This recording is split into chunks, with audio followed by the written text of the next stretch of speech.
Is your blush or your bronzer breaking you out? My name is Tess. I'm a licensed esthetician and acne specialist. I mainly treat women in their 20s and 30s. And what do women in this category tend to love? Makeup, blush, and bronzer. I think a lot of us acne sufferers are hyper vigilant about our makeup products, but what I do notice in working on tons and tons of acne clients is that most people tend to overlook products. They're only applying to certain areas of the face, and people also tend to overlook powders.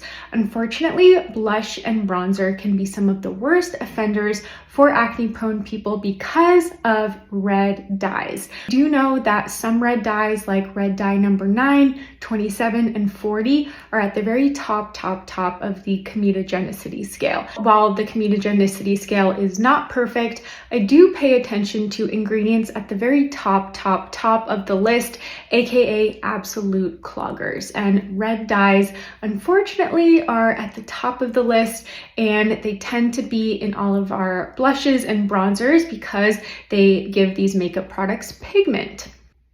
Now, I think we also need to pay attention to how we are applying our makeup.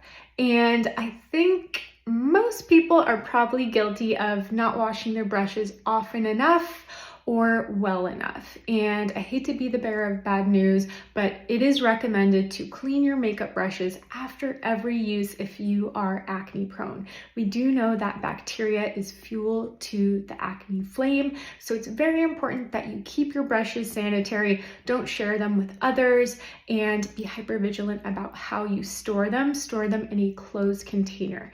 Now, this is one of my brushes. I am an absolute psycho about keeping these clean if I use them.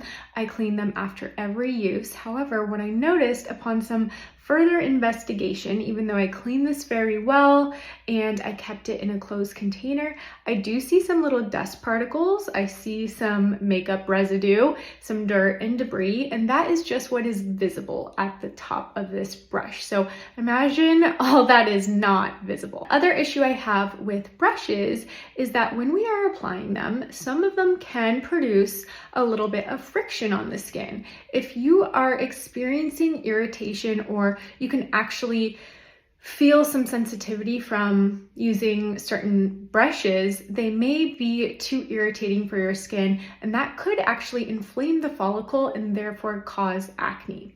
Another issue I see with blushes, especially cream products, is people taking the product, applying it directly to their skin, and then closing the container and using it again and again every day for the rest of your life. This essentially causes the blush to become a petri dish. It won't last as long, and it just means you're putting bacteria on your skin each and every time you use that. It's important to choose the right blush. I'm a big fan of Color Science because they use iron oxides, which also provide sun protection, so they don't use any of those red dyes, and they do very thorough acne testing with their products, which you really can't say for most makeup brands. The way I recommend to apply blush is taking a little disposable sponge, applying your blush to the sponge, and then applying it to your skin. I hope this helps. Let me know if you'd like to see more acne tips like this one.